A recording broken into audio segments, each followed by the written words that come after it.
The biggest red flag for F1 student visa interview. In this video, we will talk about the biggest red flag that you have to avoid while at your applying for your F1 student visa. Obtaining a student visa for so many people, for so many family, it's like way out of touch. It's way out of reach. However, if you can listen to what I'm about to say in this video, is going to make the process really easier, and your chance of getting your student visa approved is going to be way higher.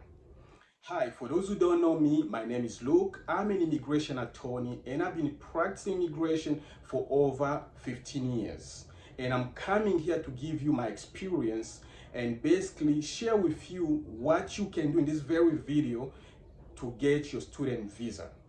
Step number one, you have to get your student in getting your student visa is to basically get your credential evaluation. Meaning, if you are from a country where they do not speak English, let's say you are from a Portuguese speaking country, you are from a Arabic speaking country, French speaking country, whatever country, if your country does not speak English and your documentation are not in English, step number one, you have to get your credential translated, meaning your diploma, your certificates, your grade, your school grades must be translated and evaluated.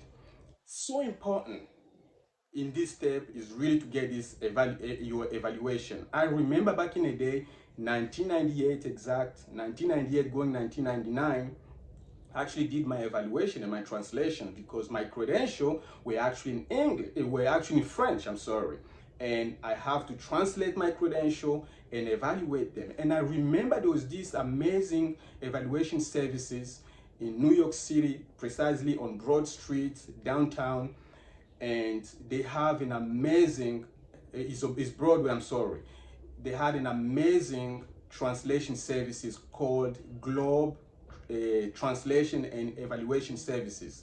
They do an amazing job, and till today, actually, they still do this job, and they are among the best ranked in the US. Their evaluation, their translation is accepted in almost every American school. So you have to get your certification, basically your diploma, your grade evaluated and translated. That's step number one. Now, if you come from a country where they speak English, of course, you are English speaking, you don't have to translate. However, you're going to get your credential evaluation. It has to be done. Step number two, make sure you have a good friend or a family member. If you don't have a good friend or a family member, you must make sure you have at least a lawyer. And the reason this is so important in your steps, in this step number two is very important, is because a good friend will go to school and actually get all the information that you need. Most schools actually have a website where you can get as much information as you can. But if you have a friend, a family member, or a lawyer who can actually work in the school and get you registered, that will make your process so easy.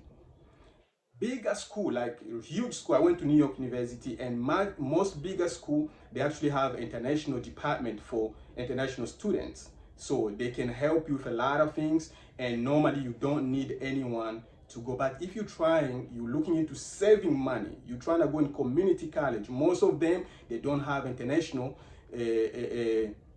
a department for international students. So you might want to have your friends who's gonna walk in there, your family who's gonna walk in there and register you, and make sure again your credential evaluated, your translation, all that stuff. They pay the fee, and then of course when they go to do this stuff, they go to register you, they want to make sure you have funds. How you going to pay for school? This is most important what they ask, and I'm saying this based on my experience. A lot of students contact me and actually have to do this process for them. However, the school will actually do all your application. Your paperwork will be done by school. You don't really need a lawyer here. Yes, if you need a help from a lawyer, here I am. We can go ahead and help you. But most school will do all your application. And the school is going to give you a form I-20. which is a certification of eligibility, basically that you were being approved or accepted in a school. So once your certification is issued and you're being approved in the school, automatically the school is going to forward your application to the embassy for an interview. Here is a red flag. The biggest red flag in this process is if you ever been denied before. If you ever been denied before, most likely they're going to deny your paper. Unless if you can overcome the reason why they deny you. So in most cases, I see people went like, and I'm gonna tell you, this is my experience really. Somebody applied for a student, a visitor visa, the B1, B2 visa. I'm giving an example. Like 2-3 years ago, they applied for a visitor visa, or a year ago, they applied for visitor visa. And all of a sudden, remember, because you applied and you did an interview, this information is actually stored in the embassy system. The Department of State keep this information. So when you go now for your student visa interview, automatically it's gonna be a red flag because this guy been here. They're gonna look at it like that. This guy came here for tourist visa. Now he's coming for student visa. Most likely, this is a huge red flag. They are going to deny your paperwork. Unless if you can come with a strong reason, they should believe that you're going there to study and only to study, nothing else. But you are not going to stay over there. This is going to help you if you have ties in your country. You have really strong ties. Let's say your parents are business people, or you have a really like a good sponsor, strong sponsor who can help you overcome this, but it's not going to be easier. The easiest way to get really a student visa is if you have some type of scholarship. Some scholarship could be partial, meaning it doesn't cover the entire tuition. That will help. And if you can show that you have somebody, either your parents or somebody who's gonna be helping with paying the tuition, and you can prove to them, especially, and I'm telling you this, if you have a family member or friends in the US who can actually provide you proof that they're going to pay for it. They have bank statements like showing really good money in their accounts. Most likely you're going to get your student visa approved. However, if you have your bank statement from Africa, from the Arab world, or from South America, this country is going to be really hard to get it done because they are assuming these papers to be fake. They are really thinking, this paper might be fake. However, when it comes from the US banks, they are most likely going to accept it. And here we're talking at the embassy and also your school when you are doing your registration, because remember, thousands if not millions of students goes to study, and unfortunately they end up marrying. If you had a brother also who went before you, they went over there and on a F1 visa, student visa, and they ended up getting married, that could also be a red flag.